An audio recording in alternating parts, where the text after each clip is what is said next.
Hello Sameera. Okay.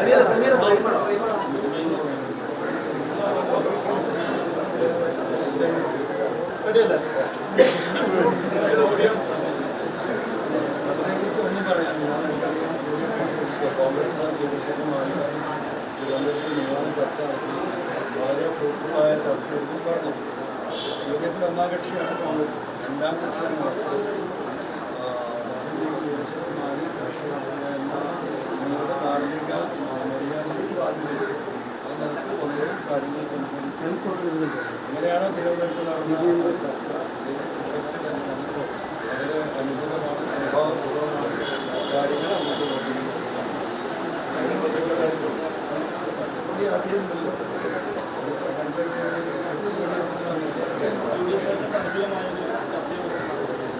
അനുകൂലമായതുകൊണ്ടുള്ള ചർച്ചകൾ സർക്കാർ ഇനി തേർഡ് പാർട്ടി എന്നതിലേക്ക് ജോസഫ് സാറിനെ ഞങ്ങളുടെ മര്യാദ സ്വാഭാവികമായും നടത്തുക എന്ന സന്ദേശങ്ങളിലാണ് മറ്റു വലിയൊരു രാഷ്ട്രീയ പ്രാധാന്യമുള്ള ഒരു സൗഹൃദപരമായിട്ടുള്ള കാഴ്ചപ്പാട്.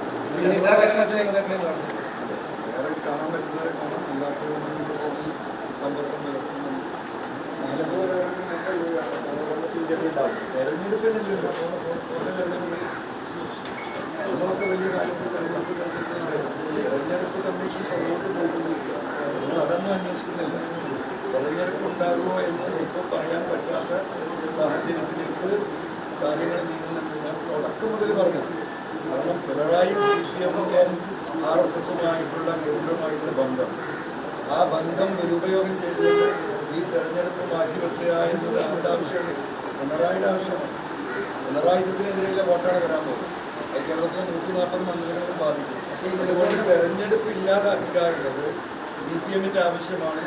ആ CPMൻ്റെ ആവശ്യത്തോടൊപ്പം BJP നിന്ന് കൊടുക്കുന്ന രാഷ്ട്രീയ സാഹചര്യമാണുള്ളത്.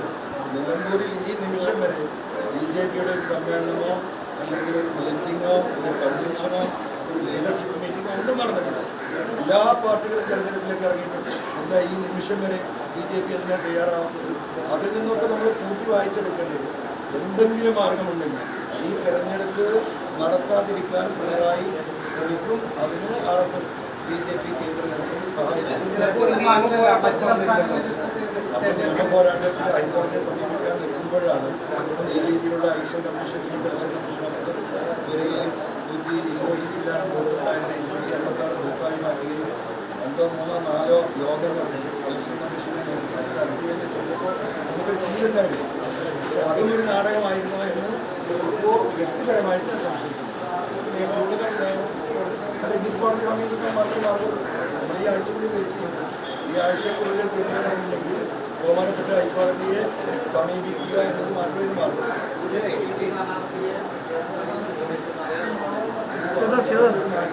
ആ നിലപാട് അത് മാറ്റിയിട്ടില്ലല്ലോ. നിങ്ങളിങ്ങനെ പറയാണ് ആ നിലപാട് മാറ്റി എന്നതായി. ഒരു നിലപാട് മാറിയിട്ടില്ല.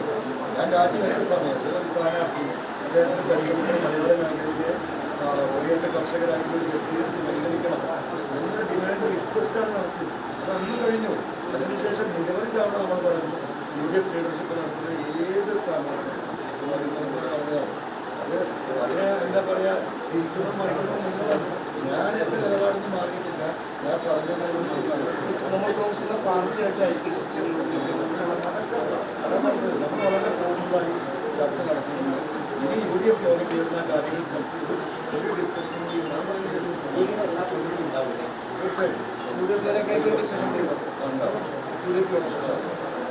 ഇത് തീർത്തും സൗഹൃദപരമാണ്.